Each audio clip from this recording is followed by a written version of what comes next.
ನೋಡಿ, ಪೋರ್ತಂಬ್ರಿಕಲ್ಲಿ electrical work ತುಂಬಾ ಕಷ್ಟ. ಅದ್ರಲ್ಲೂ ಇದಂತೂ ತುಂಬಾ ಕಷ್ಟ. ರೀವರ್ಕ್ ಮಾಡೋದು ಆಗಲ್ಲ ಅಂತಾರೆ, ಬಟ್ ಅಟ್ ಒನ್ ಸ್ಟೇಜ್ ನೀವು ಖಂಡಿತ ರೀವರ್ಕ್ ಮಾಡ್ಬೋದು. ಸೊ ಆಲ್ರೆಡಿ ಇಟ್ಟಿದ್ದ ಬ್ರಿಕ್ ತೆಗೆದು ಇಲ್ಲಿ ಒಡೆದು ಕಟಿಂಗ್ ಮಾಡಿ ಇಟ್ಟಿದ್ದೀವಿ. ಇದೇನಕ್ಕೆ ಅಂದ್ರೆ, ಈ ಜಾಗ ಒಂದು ಹೋಮ್ ಥಿಯೇಟರ್ ಇದು ಮಾಡ್ಬೇಕಂದ್ರೆ ನಿಮ್ಗೆ ಸರೌಂಡ್ ಸೌಂಡ್, ಸ್ಪೀಕರ್ಸ್ ಇದೆಲ್ಲ ಬೇಕಾಗುತ್ತೆ. ಅದಕ್ಕೆ ಇವಾಗ್ಲೇನೆ ಕನ್ಸೀಲ್ಡ್ ಆಗಿ ವೈರ್ಸ್ ಹಾಕ್ತಾ ಇದೀವಿ. ಸೊ ಇದೆಲ್ಲ ನಿಮ್ಗೆ ವಾಲ್ ಒಳಗೆ ಕನ್ಸೀಲ್ ಆಗುತ್ತೆ, ಸ್ಪೀಕರ್ ವೈರ್ಸ್. ಇಲ್ಲಂತೂ ಇಷ್ಟು ಪೈಪು, ಇಷ್ಟು ಕಟಿಂಗು ಮಾಡಬೇಕು. ಏನ್ ಮಾಡ್ತಾರೆ ಈಗ, ಈ ಕೇಸ್ ಇರೋದು ನೆಕ್ಸ್ಟ್ ಹೇಗೆ ಫಿನಿಶ್ ಆಗುತ್ತೆ, ಹೇಗೆ ಔಟ್ಕಮ್ ಇರುತ್ತೆ, ಎಷ್ಟು ಚೆನ್ನಾಗಿರುತ್ತೆ ಕನ್ಸೀಲ್ಡ್ ಆಗಿ, ಅವ್ರ ಎಫರ್ಟ್ ಎಷ್ಟಿದೆ ಅನ್ನೋದನ್ನ ಇದ್ರಲ್ಲಿ ತೋರಿಸ್ತೀವಿ. ಒಂದ್ಸರಿ ಕಲ್ ಫಿಕ್ಸ್ ಮಾಡಿದ್ಮೇಲೆ ತೆಗೆಯೋದು ಭಾರಿ ಕಷ್ಟ. ಅದು ಸಾಲಿಡ್ ಬ್ಲಾಕ್ಸ್ ಆದರೂ ಸರಿ, ಇಮಿಡಿಯೇಟಾಗಿ ಇಲ್ಲ ನೆಕ್ಸ್ಟ್ ಡೇ ಬೇಕಂದ್ರೆ ಮುರಿದು ತೆಗಿಬೋದು. ಸಿಮೆಂಟ್ ಸೆಟ್ಲ್ ಆದಮೇಲೆ ತೆಗೆಯೋದು ತುಂಬ ಕಷ್ಟ. ಈ ಥರ ತೆಗಿಬೇಕಂದ್ರೆ ಭಾರಿ ಪೇಷನ್ಸ್, ನಾಲೆಡ್ಜು ಇರಬೇಕು. ಸೊ ಪದೇ ಪದೇ ಹೇಳ್ತಾನೆ ಇರ್ತೀನಿ, ಇವ್ರ ಸ್ಕಿಲ್ಲು ನಿಜವಾಗ್ಲೂ ಅಪ್ರಿಷಿಯೇಟ್ ಮಾಡಬೇಕು. ಹೇಗೆ ಒಂದು ಕಲ್ಲು ವೇಸ್ಟ್ ಆದರೂ ಪರವಾಗಿಲ್ಲ, ಮುರಿದು ತೆಗೆದ್ಬಿಡಿ ನಾನು ಹೇಳಿದ್ರು, ಇಲ್ಲ ನಾವು ತೆಗೆದು ತೋರಿಸ್ತೀವಿ ನೀಟಾಗಿ ಬರುತ್ತೆ ಅಂತ, ಅದನ್ನು ಅಷ್ಟು ನೀಟಾಗಿ ಟೂಲ್ಸ್ ಯೂಸ್ ಮಾಡಿ ಕಟ್ ಮಾಡಿ ತೆಗೆದು ಮತ್ತೆ ಅದೇ ಕಲ್ಲನ್ನ ರಿಯೂಸ್ ಮಾಡಿದ್ದಾರೆ. ಅಷ್ಟು ಸ್ಕಿಲ್ಫುಲ್ಲಾಗಿ, ಪೇಷನ್ಸ್ ಆಗಿ ವರ್ಕ್ ಮಾಡ್ತಾರೆ. ಈ ಕಂಪ್ಲೀಟ್ ಕನ್ಸ್ಟ್ರಕ್ಷನಲ್ಲಿ ಪೇಷನ್ಸ್ ತುಂಬ ಕೀ. ಅದು ಇಲ್ಲಿ ಇವ್ರು ಮಾಡ್ತಿರೋ ವರ್ಕಲ್ಲಿ ಗೊತ್ತಾಗುತ್ತೆ.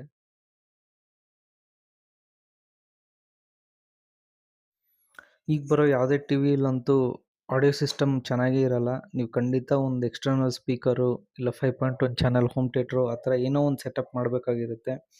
ಸೊ ಬಿಲ್ಡಿಂಗ್ ಕಟ್ಸ್ಬೇಕಾದ್ರೇ ಅದನ್ನು ನಿಮ್ಗೊಂದು ಪ್ಲ್ಯಾನ್ ಇತ್ತು ಅಂದರೆ ವೈರಿಂಗು ಮುಂಚೆನೇ ಮಾಡ್ಬೋದು. ಇದು ಲಾಸ್ಟ್ ಮಿನಿಟ್ ರಿಕ್ವೆಸ್ಟು, ನಮ್ಮ ಎಲೆಕ್ಟ್ರಿಷಿಯನ್ಗೂ ತಲೆ ಕೆಟ್ಟೋಗಿತ್ತು. ಬಟ್ ಇಬ್ಬರು ಕೋಆರ್ಡಿನೇಟ್ ಮಾಡಿ ತುಂಬ ಚೆನ್ನಾಗಿ ಕೆಲಸ ಮಾಡಿದ್ರು. ಇದು ಫ್ಲೋರಿಂಗಲ್ಲೂ ಪೈಪ್ಸ್ ಬರಬೇಕು. ಸೊ ಅದಕ್ಕೆ ಅಲ್ಲಿ ಹಾಕಿರೋ ಸಿಮೆಂಟ್ನ ಚಿಪ್ ಮಾಡಿ ತೆಗೆದು ಆ ಕಲ್ಲಲ್ಲಿ ಹೋಲ್ ಮಾಡಿ, ಬಾಟಮಲ್ಲಿ ಹಾಕಿರೋ ಕಾಂಕ್ರೀಟಲ್ಲೂ ಹೋಲ್ ಮಾಡಿ, ಫ್ಲೋರಲ್ಲಿ ಬರಬೇಕಾಗಿರೋ ಪೈಪ್ಸ್ಗೆ ರೆಡಿ ಮಾಡ್ತಾ ಇದ್ದಾರೆ. ಅದೇ ರೀತಿ ಆಪೋಸಿಟ್ ವಾಲಲ್ಲೂ ಮೇಲೆ ತನಕ, ರೂಫ್ ತನಕ ಪೈಪ್ಸ್ ಬರಬೇಕು, ಅದಕ್ಕೂ ಸೆಟಪ್ ಮಾಡ್ತಾ ಇದ್ದಾರೆ. ಇಲ್ಲಿ ಒಂದು ಆಂಪ್ಲಿಫೈಯರು, ಒಂದು ಟಿ ವಿ, ಒಂದು ಸೆಟಪ್ ಬಾಕ್ಸು, ಈ ಥರ ಅಷ್ಟು ಡಿವೈಸಸ್ಗೆ ಪವರ್ ಮಾಡೋಕ್ಕೆ ಪವರ್ ಔಟ್ಲೆಟ್ಸು, ಆಡಿಯೋ ಕೇಬಲ್ಸ್ ಕನ್ಸೀಲ್ಡ್ ಆಗಿ ಹೋಗೋಕ್ಕೆ ಲೈನ್ಸು, ಇದು ಅಷ್ಟೂ ಇಲ್ಲಿ ಮಾಡ್ತಾರೆ.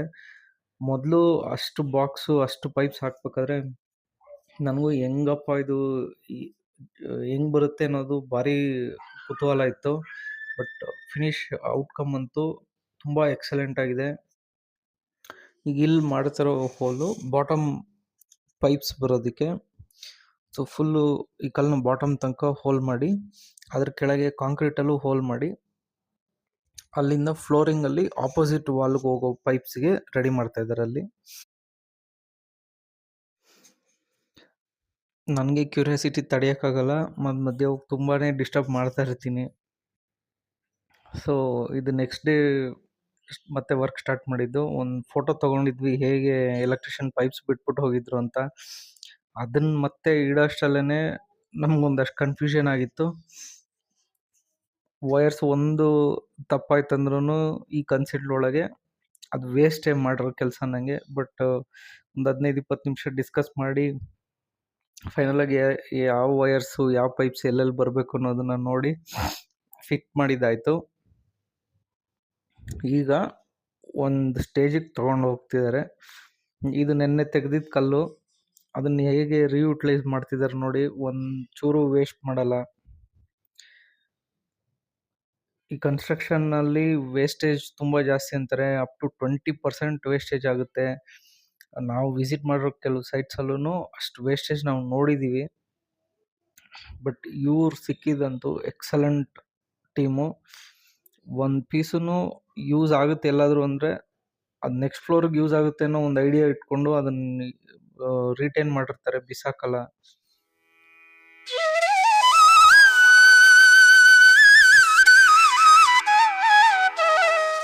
ಫ್ಲೋರಿಂದ ಆಪೋಸಿಟ್ ವಾಲ್ಗೆ ಹೋಗ್ಬೇಕಾಗಿರೋ 2 ಪೈಪ್ಸ್ ಸದ್ಯಕ್ಕೆ ರೆಡಿ ಆಗಿದೆ. ನೆಕ್ಸ್ಟು ಒಂದು ಲೇಯರ್ ಬ್ರಿಕ್ಸ್ ಬಂದಮೇಲೆ ಅದು ನೆಕ್ಸ್ಟು ಸ್ವಿಚ್ ಬಾಕ್ಸಸ್ಗೆ ಕಾಂಡುಯಿಟ್ಸ್ಗೆ ಕಟಿಂಗ್ ಆಗುತ್ತೆ. ನೋಡೋಣ ಹೇಗೆ ಮಾಡ್ತಾರೆ ಅಂತ.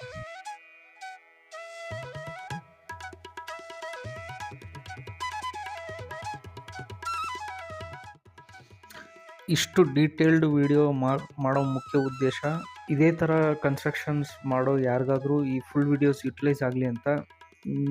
ರೆಗ್ಯುಲರಾಗಿ ವಾಚ್ ಮಾಡೋಕ್ಕೆ ಸ್ವಲ್ಪ ಬೋರ್ ಆಗ್ಬೋದು. ಸೊ ಡೈರೆಕ್ಟಾಗಿ ಎಂಡ್ಗೆ ಸ್ಕಿಪ್ ಮಾಡಿ ಫಿನಿಶಿಂಗ್ ಹೇಗೆ ಬಂದಿದೆ ಅಂತ ನೋಡಿ.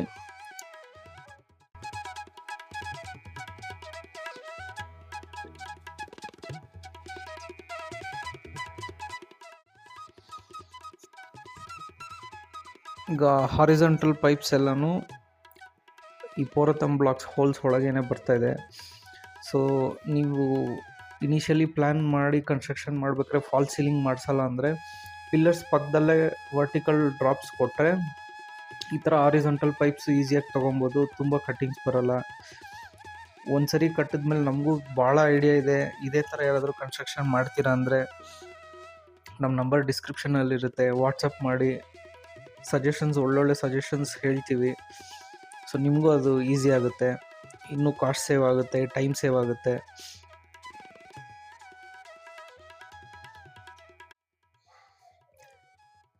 ಇಲ್ಲಿಂದ ಶುರು ಆಗುತ್ತೆ ನೋಡಿ 3 ಬಾಕ್ಸ್ ಕಟ್ಟಿಂಗು. ನನಗಂತೂ ಭಾರಿ ಟೆನ್ಷನ್ ಇತ್ತು ಇನ್ನೂ, ಆದರೂ ಒಂದು ಕಾನ್ಫಿಡೆನ್ಸ್ ಇತ್ತು. ಯಾಕಂದರೆ ಇದ್ರ ಕೆಳಗಿನ ಫ್ಲೋರಲ್ಲೂ ಆಲ್ರೆಡಿ ಇದೇ ಥರ ಬಾಕ್ಸಸ್ ಕೂರಿಸಿದ್ದಾರೆ. ಬಟ್ ಅಲ್ಲಿ ಲೆಫ್ಟು ರೈಟು ಟಾಪು ಬಾಟಮ್ ಅಂತ ಪೈಪ್ಸ್ ಹೋಗಿರಲಿಲ್ಲ. ಇವ್ರ ಮೇಲಿರೋ ಒಂದು ಕಾನ್ಫಿಡೆನ್ಸಿಂದ ಒಂದು ಸ್ವಲ್ಪ ಟೆನ್ಷನ್ ಕಮ್ಮಿ ಇತ್ತು ನನಗೆ. ಈಗ ಕಟಿಂಗ್ ಶುರು ಮಾಡಿದ್ದಾರೆ ಆಲ್ರೆಡಿ ಒಂದು ಬಾಕ್ಸಿಗೆ. ಇದ್ರ ಔಟ್ಕಮ್ಮು ಫಿನಿಶು ನೋಡಿ ಹೇಗಿರುತ್ತೆ ಅಂತ.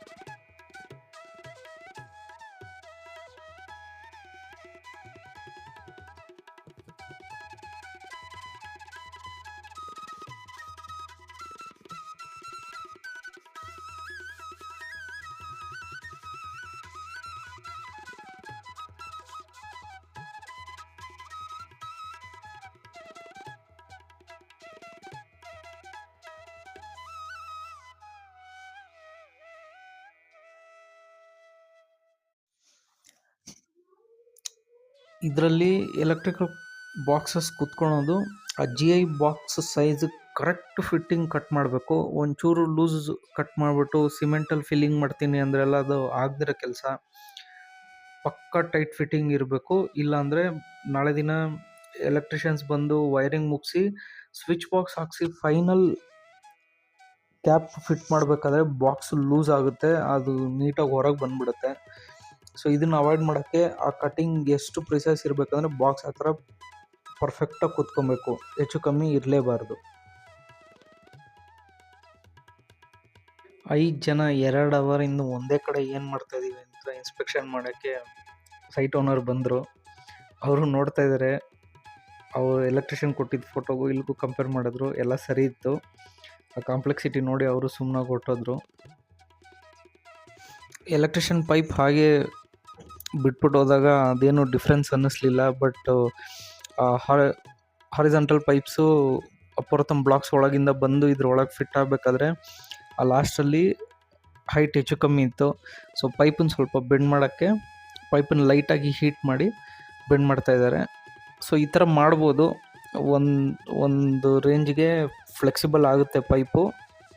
ತೀರಾ ಅದನ್ನು ಸ್ಕ್ವೀಸ್ ಮಾಡೋದಿರ ನೀವು ಬೆಂಡ್ ಮಾಡಿ ಯೂಸ್ ಮಾಡ್ಬೋದು. ಇದು ಒಂದು ಟೆಕ್ನಿಕ್ಕು.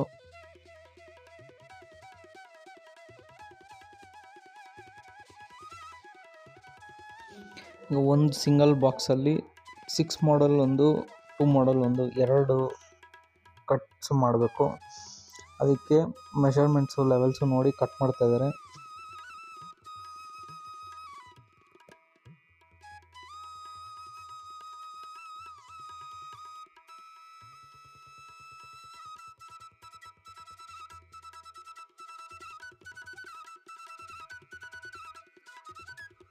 ಈ ಥರ ಚಿಸಲ್ ಮಾಡಿ ತೆಗಿತಾರೋ ಪೀಸಸ್ಸು ನಿಮಗೇನು ವೇಸ್ಟ್ ಮಾಡಬೇಡಿ. ಇದನ್ನು ವರ್ಟಿಕಲ್ ಲೈನ್ಸ್ ಎಲ್ಲಿ ಬರುತ್ತೆ ಅಲ್ಲಿ ಟೈಟಾಗಿ ಪ್ಯಾಕ್ ಮಾಡೋದಕ್ಕೆ ಫುಲ್ ಸಿಮೆಂಟ್ ತುಂಬಿಸ್ತಾರೆ. ಅದ್ರ ಜೊತೆಗೆ ಇದನ್ನು ಹಾಕಿ ನೀವು ಸಿಮೆಂಟ್ ತುಂಬಿಸ್ಬೇಕಾದ್ರೆ ನಿಮಗೆ ಸಿಮೆಂಟ್ ಯೂಸೇಜು ಕಡಿಮೆ ಆಗುತ್ತೆ, ಪ್ಯಾಕಿಂಗ್ನು ಒಳ್ಳೆ ಸ್ಟ್ರೆಂತ್ ಆಗಿರುತ್ತೆ, ಲೈಟ್ ವೆಯ್ಟ್ ಕನ್ಸ್ಟ್ರಕ್ಷನ್ ಅನ್ನೋದನ್ನು ನೀವು ಮ್ಯಾನೇಜ್ ಮಾಡ್ದಂಗೆ ಆಗುತ್ತೆ.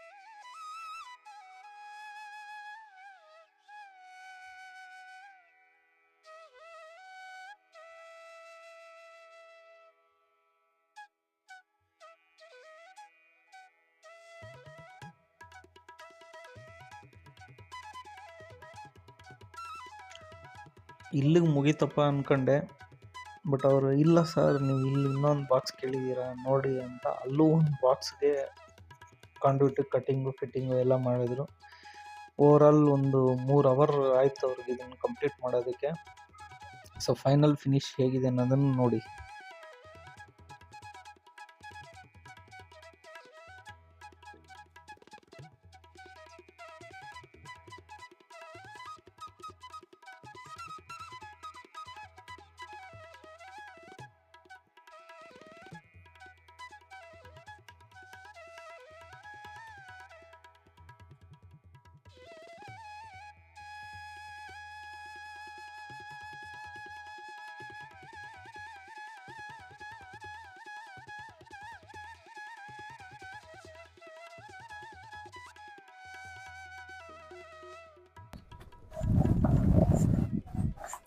ನೋಡಿದ್ ನಮಗೆ ಎಷ್ಟು ಸುಸ್ತಾಯ್ತಲ್ಲ, ಮಾಡಿದ್ದವ್ರಿಗೆ ಇನ್ನೆಷ್ಟು ಸುಸ್ತಾಗಿರೋದು ಬೇಡ. ಎಷ್ಟು ಕಾಂಪ್ಲೆಕ್ಸ್ ಇತ್ತಲ್ಲ, ಎಲ್ಲ ಕಡೆಯಿಂದನೂ ಲೈನ್ಸ್ ಬರ್ತಾ ಇದೆ. ಕೆಳಗಿಂದ 1 ಪಾಯಿಂಟು, ಸೈಡಿಂದ 2 ಪಾಯಿಂಟು, ಈ ಸೈಡಿಂದ 1 ಪಾಯಿಂಟು.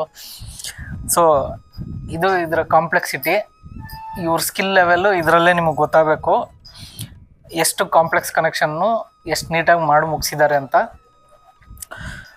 ಸೊ ಅವ್ರಿಗೆ ಟೈಮ್ ಕೊಡಬೇಕು. ಈ ಒಂದು ಬ್ರಿಕ್ ವರ್ಕ್ ಅವ್ರಿಗೆ ಮಾಡೋಕ್ಕೇ ಇಷ್ಟು ಪಾಯಿಂಟ್ಸ್ ಇಟ್ಟು ಆಲ್ಮೋಸ್ಟ್ 2 ಅವರ್ಸ್ ಆಯಿತು, ಅಷ್ಟೊಂದು ಕಟ್ಟಿಂಗ್ ಇತ್ತು. ಅವ್ರಿಗೆ ಟೈಮ್ ಕೊಟ್ಟರೆ ಹಿಂಗೆ ಬ್ಯೂಟಿಫುಲ್ಲಾಗಿ ಬರುತ್ತೆ. ಟೈಮ್ ಕೊಡಲಿಲ್ಲ ಅಂದರೆ ಬಾಕ್ಸ್ ಫಿಟ್ ಮಾಡ್ಬೇಕಾದ್ರೆ, ಸ್ವಿಚ್ ಫಿಟ್ ಮಾಡ್ಬೇಕಾದ್ರೆ ಬಾಕ್ಸ್ ಕಿತ್ಕೊಂಡು ಕೈಗೆ ಬರುತ್ತೆ. ಇವಾಗ ಇಟ್ಟಿರೋದೇ ನಾನು ಎಳೆದು ತೋರಿಸ್ತೀನಿ ನೋಡಿ ಎಷ್ಟು ಸ್ಟ್ರಾಂಗ್ ಇದೆ. ಸೊ ಅವ್ರಿಗೆ ಟೈಮ್ ಕೊಡಿ, ಇಂಥ ಕೆಲಸ ಮಾಡಿಸ್ಬೇಕಾದ್ರೆ ಆವಾಗಲೇ ನಿಮಗೆ ಔಟ್ಪುಟ್ಟು ತುಂಬ ಚೆನ್ನಾಗಿ ಬರೋದು.